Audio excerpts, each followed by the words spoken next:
Hi, and welcome to another episode of cEDh TV Gameplay. Today, me and Mons are guests by Chris and Simon from Oops All Salt. Hello, guys. Hi. Hi.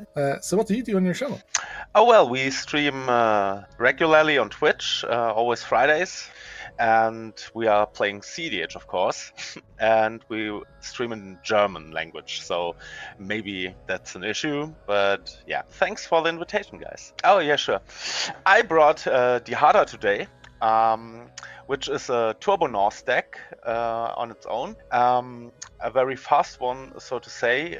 Madu colors enable a lot of silence effects, which is used as a protection for our combo. And as usual, we win with an Underworld Breach. So I brought Titania. I think it needed a little bit more explanation. It's a mono green deck, and I'm really into green colors. The main thing about this deck is the ability Titania has. It's that when she enters the battlefield, you get a land back. And with this ability, you can make infinite mana with Food Chain and Command Beacon. That's the way how you get infinite mana. And if you have infinite mana, you can use different lands or spells like Finale of Devastation on a lot of creatures to do a lot of damage. That's the main idea of this deck. Not that good in cEDh because monocolored, but it's a fun one. It's a fun one. You can bring it. Speaking of fun, yeah, I'm back with the new Heliod. I almost got to do the whole thing last game. So now I was I'm back surprised hoping about to do. it was actually getting there. Yeah, once you get the commander down, it can be really powerful, especially when someone has a heuristic study that finally enough feeds you somehow. But yeah, I'm back hoping to actually get to do the whole thing, not just half the thing and get countered. I mean, casting Wandering Archaic for free is kind of terrifying. Now, I'm playing one of my pet decks. Honestly, this is not that good, but I want it to be good, and I just like playing it so much. It's basically Grenzo Hate Bears with Doomsday, one card combo. But yeah, it's a value deck, basically. Just swarm with creature activations. One day will be amazing. I hope. Let's see how it goes. Let's look at some opening hands. So, normally when you play Grenzo, you kind of want to mulligan a tiny bit. We have a Sol Ring. Harsh Mentor is not that great versus these guys at all. Murderous Rider is not, is kind of decent actually, not that bad. Mog Fanatic, however, is kind of super bad. So we don't have great interaction, but we have like a 4/4 Grenzo turn 2, and that's fine. That's good. We can start activating Grenzo and hope for the best. But we could honestly mulligan just a tiny bit for value and being more greedy, getting maybe better cards in our hand. Like we're keeping this only for Sol Ring. This is Casino this. Let's mulligan just for fun. This is obviously a hand you could keep, but let's just pray. I'm a gambling man. Well, that got terrible. Opal Palace is actually kind of good. Professional Facebreaker is great. Semia Spirit Guide is also good. Like we can have Professional Facebreaker turn 2, and then we actually follow up with more. Like this is a hand with just mana. Opal Palace though is actually kind of nice. I'm only keeping this for a turn 2 Professional Facebreaker. Now let's mulligan. Gambling Man. Gambling did not pay off. Don't be gambling. Go to 5. Gambling Man did not pay off. Go to 4. I think we have to keep this. So we have an Imperial Seal. Wait, it actually doesn't matter because we're gonna search the first thing we do. Oh, we have to bottom this one too. And we're keeping the Eidolon of Rhetoric actually. But this is the hand we're keeping. Not great, but it's not terrible either. Like, this is a hand that could get places. Like Dockside and eventually Great Daedalion. Or maybe we find Mana Crypt with this. No, actually it doesn't depend. I mean, I think we have to find Mana Crypt with this thing. Just because we're the starting player and don't know if they're gonna put artifacts into play. They're probably gonna do that, but there's a risk they don't. So let's find Mana Crypt and get our Grenzo into play turn 2. Just like the previous hand we already have. But, well, we're getting something. Okay, first 7. 3, maybe Commander. That's not good. That's pretty bad even. If we had like 2 mana rock, this hand is actually pretty good, but we don't, so it's not good. Second 7, kind of similar, but we don't have a 3rd mana. We don't really have a way to 3rd mana. This is like at best a turn 2 wheel. That's not very good. So let's go to 6. Yeah, this 6 is kind of similar to the first 7. Just 1 land. We have a 2 mana rock, but we don't really get anywhere with it, and it's a bit too slow even if we do. Like if we draw second land, we have, if we draw 2 lands in a row, we have 4 mana turn 3. That's not great. Going to 5. This 5 is kind of decent if we draw land. So I think that makes it worth playing. It's a big risk, I'm not gonna lie. This hand does not do a lot unless we draw land. If we draw land, it's a turn 1 commander, turn 2 flip. We have to draw 2 lands to flip turn 2. But that's still okay-ish. Worst case scenario, have a Felwar Stone turn 2. So I'm gonna keep this. It's not very good. The Prosperity in hand makes it pretty interesting because once we flip our commander, we can just have 1 blue up, and as soon as we have like 2 or 3 mana reduction, we can just go for it. So it's not terrible. Hopefully draw land. If that happens, it's decent. Let's gamble. That looks like something we hold right away. That's a Wasteland. The Wasteland is with Titania really, really interesting. And because of the Wasteland and the Temo Sabertooth and Command Beacon are both parts of a combo, we can assure that this hand will provide us a lot of value. And so I think we can keep the first 7. Soul Ring, Finton Elves is a turn 2 Titania with a Wasteland that's should really be funny. So I'm keeping the first 7. All right, this is not at all keepable. This is far too slow to what we want. So we restart and draw a new 7. We can get Dihada out turn 2, which is good. And then we can hope to reanimate stuff. And maybe Mons will help us with that. So yeah, that's a keep for me. A beautiful gemstone cavern right here. Exile this aberrate. Then I'm gonna start us off and draw a card for turn. That's a great card draw. I'm gonna play this Blood Crypt, come into play untapped and lose 2 life. I'm gonna tap it, cast an Imperial Seal and lose another set of 2 life. I'm finding this card and putting this card on top of my library, and then I'm passing the turn. Take my turn. Land for turn will be a Blue Delta. I would like to crack it, finding a Tundra. Then I will cast a Chromox. Chromox will imprint this Frantic Search. I'll tap the 2 of them for a Felwar Stone, and then I'll pass turn. And draw for turn. I will have a Forest enter the battlefield and play just a plain Jane Finton Elves. Nothing too explosive here on that side, and pass my turn. All right, draw for turn, and I'm going to play a Warden Catacomb. Also cast a Lotus Petal to crack my Warden Catacombs. Badlands. And with that, I'm going to pass my turn already. I'm gonna go to my turn and draw my mysterious card. Play this Mountain. Cast this Mana Crypt. I'm gonna cast this Grenzo Dungeon Warden with X equals 2 on him. This will make him into a 4/4, and after that I pass the turn. Move to my turn. Ooh, I would cast a Mana Crypt. Then I will tap 4 mana to cast my commander. And with my commander in play, I will pass the turn. Or just untap my forest and then draw a card. Oh man, so much options. I will have a Wasteland enter the battlefield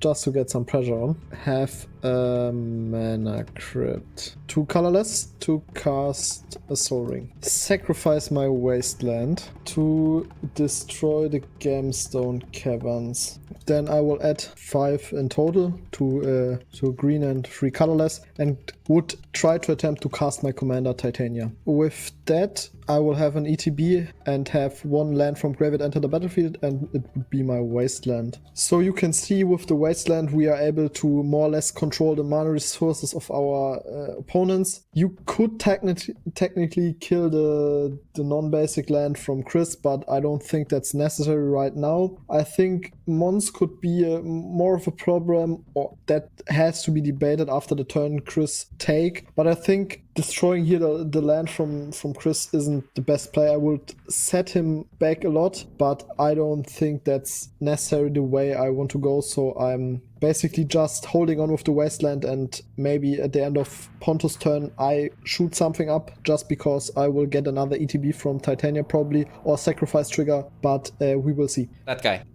Look at that guy. More. Don't. Yeah. I know. I will just pass the turn. I will draw for turn. I will have myself a marsh flat. I will already pass my turn. Yeah, I will do that. Chris, I will do this. I will reveal my hand to you. If you take me off black, I actually don't care. Because I have a basic mountain, and this that only requires red. And these are my only 2 cards in my hand. Yeah, none of us cares if you take us off. That's a good argument. Not blowing up, you can go to your turn. I will go to my turn, untap and draw a card. I will heads is damage, tails no damage. Kind of funny. Basic lands are the most amazing things in the world because they can't be wastelanded. I drew them out. I drew a swamp. Yes. Glad didn't blow up that land. I'm gonna tap red, and cast this Eidolon of the Great Revel. Whenever a player casts a converted mana cost 3 or less spell, it takes 2 damage. Boom. Then I'm gonna activate Grenzo. View the bottom card. It is a Viashino Heretic. I can tap this, pay mana to destroy artifacts. Oh, hell no. Combat, my Grenzo would like to attack at poor Dihada, the Mardu player. So I take 4. And then I pass the turn. 3 mana, flip my commander, and pass turn. In your end step, I would like to do something. And I would like to blow up my own wasteland and kill Mons' Blood Crypt. My Blood Crypt is kaboomed. Yes, and I get a token, an 5/3 elemental token. I would like to go to my turn. In my upkeep, I have to roll for the crypt. Odd hurts, and I roll the 3, and so I lose 3 lives. Draw a card. Command beacon enter the battlefield. I would like to play a Harrow, sacrificing as an additional cost my forest and get a Titania trigger. I will find myself 2 forests. So they enter the battlefield untapped, and I will...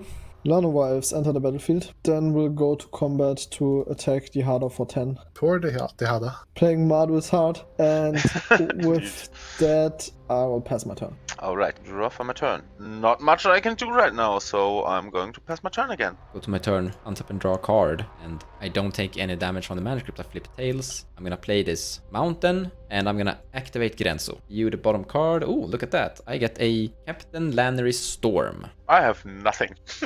I'm gonna attack at you, my friend Chris, the Hada player, with my Captain Lanner Storm. She has haste and generate a treasure. Before damage, I will actually sacrifice the treasure to increase her power by 1, so you take 3 damage. But I will keep the other creatures back for blocking reasons. With the treasure in this mountain, I will activate Grenzo again, finding Magus of the Moon. Boom. Oh god. No, it is not.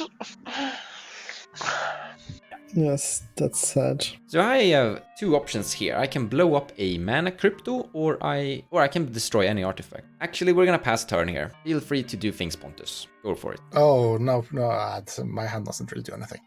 I believe in you. Move to my turn. Roll for crypts. Roll a 3, so that's 3 damage. And then I will have the exciting choice to pass the turn. One mana crypt and have a 5, and will lose another 3 lives because odds damage. And then I will draw a card. I will have a Manglehorn enter the battlefield. This trigger my Eidolon, you take 2 damage. Yes, that's horrible, but taking 1 for the team, I guess. I have a response to Manglehorn. Oh, you have a response. No, man. Yes. Go for it. I would like to cast this Lotus Petal, taking damage from the Eidolon. Then I would like to tap 2 blue and 2 to cast this Time Reversal in response to Eidolon, or in response to Manglehorn. It's a twister that exiles itself. I'll tap my mountain here, and I will red elemental blast. If you do that, I will never be able to deal with Monsport, by the way, and he will run away with this game. But he can do this if he wants.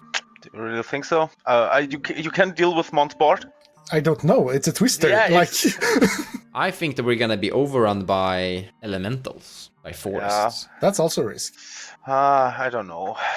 Yeah, if it wasn't for the Magus of the Moon, could have dealt with it now or everything now. But yeah, Magus made it hard for me. I'm gonna be perfectly honest with you. It's a bit risky to let me do this. But yeah, it is. But there's an Eidolon in play. There's a Magus. I only have red mana currently.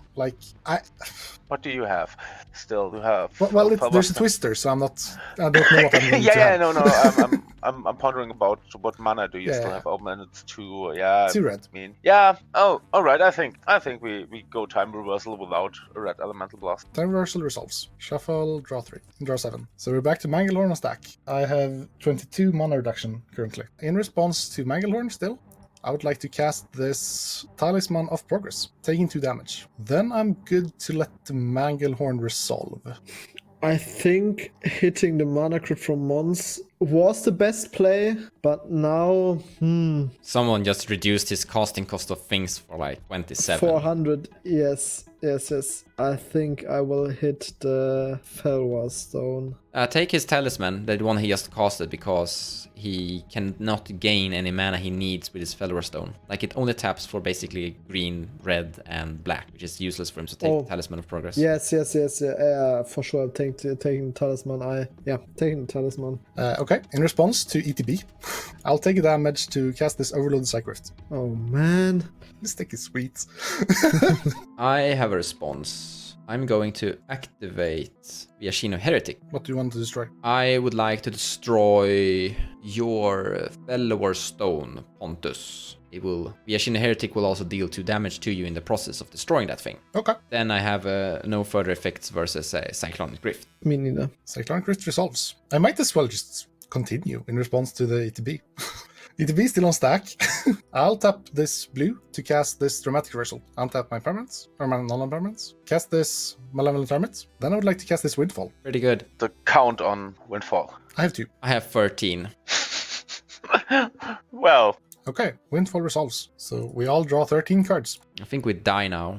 So still in response to ETB, This is actually hilarious. right? I'll cast this Coveted Jewel. yeah, I have a response. I will crack my Marsh Flats and find a Scrubland. And I will cast a Soul Partition targeting your Heliod. Soul Petition targeting Heliod. I would like to respond. Force of Will, pitching this snap, paying in life. Okay, so in response to Beside You, I would like to cast this Memory Jar. Oh man. Oh boy. We're in for a Without treat. paying mana for it too. Memory Jar will resolve. I would like to activate this Memory Jar. So Memory Jar has resolved. We're back to the Beside You. Cast a Mox Diamond in response to Beside You. We'll discard this Scalding Tarn. Then, for 0, I would like to cast this Moonsilver Key. I'll tap my Mana Crypt to float the colorless. I use the other colorless to crack my Moonsilver Key, finding a Chromatic Orrery and putting it to my hand. Then I would like to cast this Chromatic Orrery. Without paying mana for it. Yes! I would like to tap it for 5 mana, 6 total floating. I will use. Wait. Wait. If I understand this correctly, everything in your hand is free to cast right now, right? No, I still have to pay colored pips for them. Yeah. It reduces. Okay, it's different. Yeah, I see it. Reduces costs, it's not like infinite colorless. I would like to cast this Finale of Revelation using 2 blue, and it's 82 mana cheaper, so I would like to draw everything but one, every card but one in my deck. We're still on the Manglehorn trigger, man.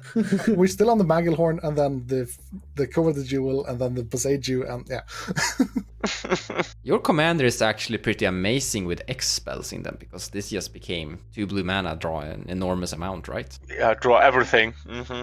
Do you have Walking Ballista inside that deck? Just curious. No. Walking Ballista would be amazing in your hand, I think. Walking Ballista is really good, but it's also not really needed. Yeah, true.